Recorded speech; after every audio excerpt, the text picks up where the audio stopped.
Assalamu alaikum wa rahmatullahi wa barakatuh to some of you, and peace out to the rest of you.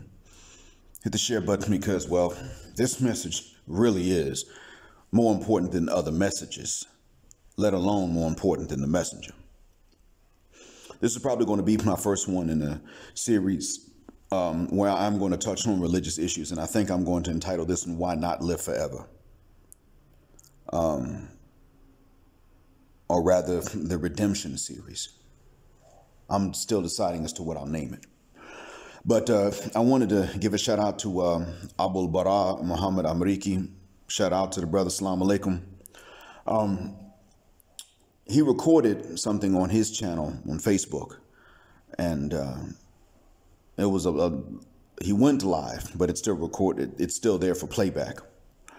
And he said not marrying Black American women has its problems or has its dilemmas. And he pointed out how it is that even during the time of the Prophet ﷺ, the women had issues. They were temperamental. They were ungrateful. But did Muhammad ﷺ tell the Muslims to not marry the Muslim women?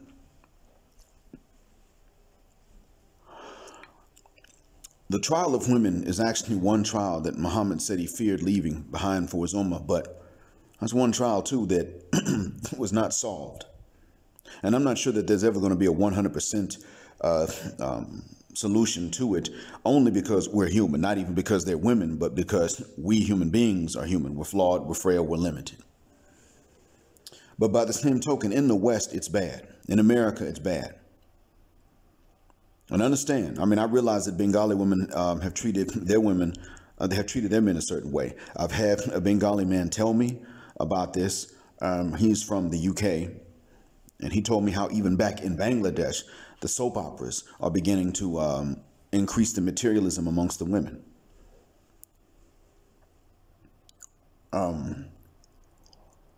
So they don't care if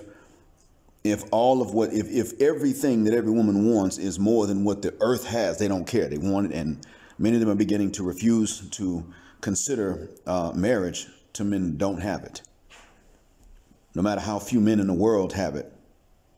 This is what he explained. This is what he's been seeing. This is what he's come across. So, but the thing is this, one man said, and I remember one man said to Baraa, Muhammad Amreeki, that said, if you all won't marry your women, who you think is going to marry them? And my answer to that is, we don't fivaguk. We can't afford to care, and I'll tell you why. And it's real simple. Those of you that are not Muslim and you've heard me say this, you know what my answer is about to be, let alone those of you that are Muslim. If Black American women will not marry and then respect the short men, let's forget the bums, but just the men who have the same money problems as any other man, then who's going to marry these men? See, now you see how entitled I sound when I say that? It's the same thing in reverse. That's all. So what? Having a good attitude is easier than making the money and doing and being and having everything that a woman wants a man to have before she will marry, before she will respect, let alone marry him. We men wish that life and the outcomes of life depended on our attitudes. We wish that was the case. We live in an environment in which a bad attitude can ruin things, but a good attitude won't suffice. We deal with this. So you gentlemen know what I'm talking about. You wish it was just as simple as your attitude. You wish that having the right attitude towards women could affect a better marriage. It can't. Why? Because they want things that are rare and they want them in abundance. Now, wanting that, as I've said before, is not the problem. It doesn't make women evil. But the demand and the expectation and the refusal to accept the rarity of the things they want in abundance would make any adult childish. And in the West, that's exactly what we're facing. And this is why I've said the things that I have said before. That's why I said those things. It's not out of hatred. I do not believe in oppressing women, but not having the money they want you to have or being shorter than they want you to be. These are not forms of oppression. So it's simple. Baraa, they change their attitudes And we change ours too, not to be more easygoing and more tolerant and more patient. They won't respect that anyway. They know when they're out of line, and they don't respect men that tolerate that. They don't respect men who don't either, for that matter. That's what the West has done. The West has set it up to where there is not a right way to go, sir. That's the problem. It's all wrong. It's all the wrong way to go, whatever you do. And that's why African-American black Muslim men are leaving alone African-American Muslim women. My wife has a colleague, a sister. She's from Philadelphia now. She'll talk that we ain't from Africa stuff.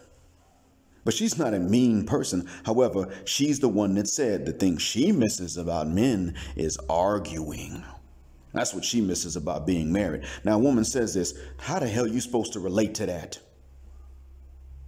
That's what you miss? All the things there are about marriage, and you miss arguing? See, she didn't see her parents married.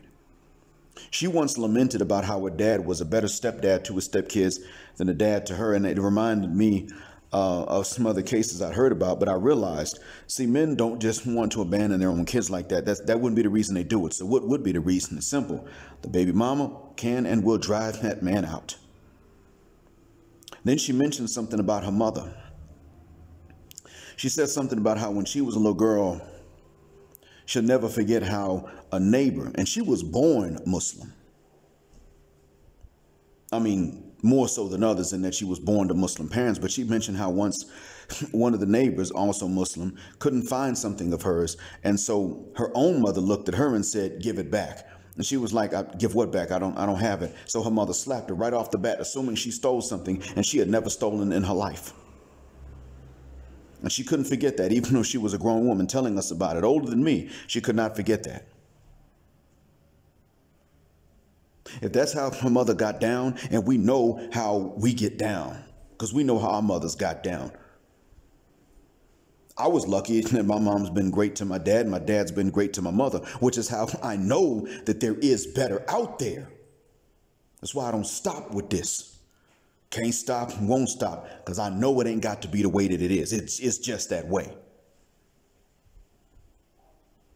And it dawned on me, okay, all right, so this is how it was that he got ran off. Because let's be honest, she wasn't going to listen to her dad. And don't talk this stuff about, well, maybe if he'd been doing his job as a man, because I've been hearing that stuff before too. And I can tell you, even when I was married to an American woman, when I finally started making all the money that she wanted me to make, more than I ever thought I'd make, she wasn't even mean, but listening was not her strong suit. And I was one of the lucky ones because I didn't have to deal with as much attitude and as much lip as other men did. Oh.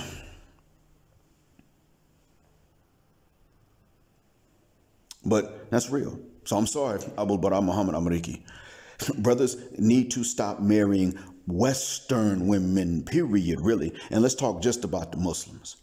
Same thing. Because like you said, you got the women from Morocco and from Egypt to scam these men. And that does exist. Well, see, these men probably married ladies that didn't know any of the same people that these men knew. So instead of going through those they knew, they went probably through websites or something like that. I don't know. But if neither of you know the same people and no one can vouch for the two of you to the other one, then that does increase the chances. Another thing too was this. I would ask these brothers, okay, they bounced, and that is foul, I guess, depending on, assuming that you didn't do anything. But if they were just using you as soon as they get the green card or the passport, even if they want to really put in the work, as soon as they do that and then they bounce. Okay, now let's ask this. How were you treated during that time? Because see, if these women were using them, these brothers probably did not know they were being used because they didn't know what it's like to be treated by a woman that values you. Because Black American women, Muslim or not, have made it a point in many cases to not show the men too much that they value them. That's why. Brothers get used and don't know they're being used because they don't know nothing else. They don't know the contrast.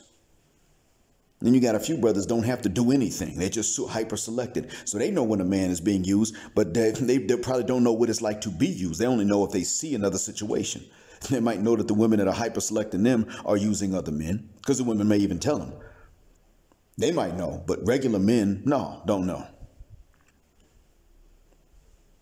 I'm sorry, man, but we as African American Muslims are going to have to face a cold fact that in the black community, Muslim and non, it was her that drove him away, meaning us. We did not drive them away. We didn't even make anything difficult, neither sexually nor non-sexually.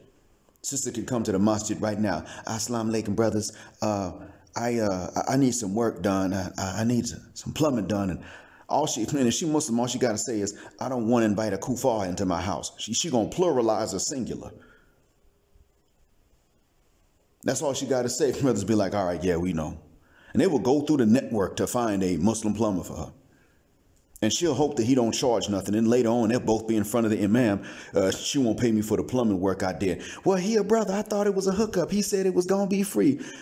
And then they arguing in front of the imam while he's sitting up with his palms on his face like, these niggas. Because, yes, many African American imams are getting sick and tired of our people because of the ninja arguments they find themselves in mediating. That's how bad it is. And I can't sit up here and say the brothers out here trying to tear the community down. I really can't say that. There's a reason brothers said no more stepdaddying, no more mentoring, all that. Living here abroad has really opened my eyes up.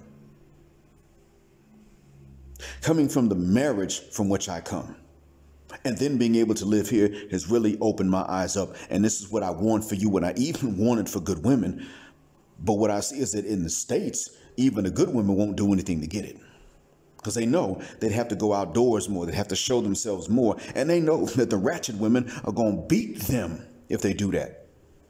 That's why Crimson Cure, I mean, she can show her face, but if she were younger, oh my God. When Crimson Cure were younger, and don't get me started on Melanie King, they would stab them, probably throw acid on their faces or something like that. Because some ladies have even said when we don't want to be ratchet, we know those women that do want to be ratchet don't have any boundaries. They'll cut you.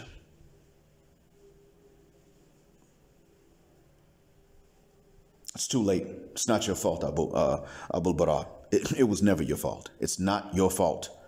And I have to say the same thing that Robin Williams' character had to say to Matt Damon's character on that movie. I forgot what it was.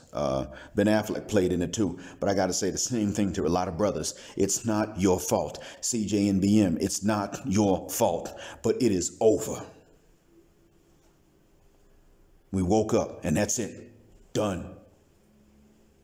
We can't afford to keep playing that game. It's rigged and ain't going to do nothing but lead to more double homicides and suicides like the one that we just heard about in Baltimore. That man snapped. Now, I don't know all the particulars of it. I'm not going to get involved that much in speculating. But what I am going to say is that is the worst to which it can go. But it's always in that direction, whether it goes that far or not, that it's always in that negative direction that it results for us. There is no good news. Approaching that Western lady is usually, because if she's available and she's out in public, it's usually going to go bad. It just is. That's how it's designed. That's how it's set up. That's how they're trained. And when it's not conscious and malicious, there's still the subconscious training without malice that a lot of them they're not able to overcome because they're not even aware of it. I wish I had better news. If we want to keep it black, there's the continent. And one of the good things is that even though that feminism, and I'm talking misandric feminism even though that is spilling over there, it has its consequences. You all saw that lady from the continent begging and crying and pleading, please, I'll do anything, because she don't want to die alone. My man's from the motherland. He's actually from the motherland and from Scandinavia. My man told me earlier this morning, my time, shout out to you too. Assalamu alaikum, bro. You know who you are. May Allah bless you. He told me, it's there. but it's not just tolerated. The men in most of the continent, now keep in mind, the continent, if you look at just tropical black Africa, is very diverse. But he said the men in most of the continent will not tolerate that mess. And this is a continent, it's the only continent in which we find historical accounts of female soldiers fighting males in wars. The only one. But yet the men will not sit up there and say, okay, you get to rule the roost. And then on top of that, I'm still responsible and accountable when things go left. But you get to rule the roost and take all the credit when everything goes right. The men don't do that. You come talking that I'm super strong, independent. I don't need no man for nothing. I'll say, well, you don't have a man then. Bye. Y'all remember the African-American lady that was married to that man in Ghana? Stayed out late, came home, which is whenever she felt, not even telling them nothing. Where were you? How do we even know you were okay? Certain things you got to do, and I pay you in pussy. And she was out. Last I heard, she gone. So if we're going to keep it black, there's a continent, because at least there's hope there. If we got to do it. But we cannot sit, just like they're not going to reward. Hell, they refuse to so-called reward men for having the same money problems that most other men in that society would have. Just that is bad enough to them. We don't reward them for having these nasty attitudes, even if it's subconscious and devoid of hatred. Thanks for listening. Black heart, black mind, black out. And now you know why I say assalamu alaikum and black heterosexual non-select male power, just because you don't like it, and black patriarchy until extinction or judgment day.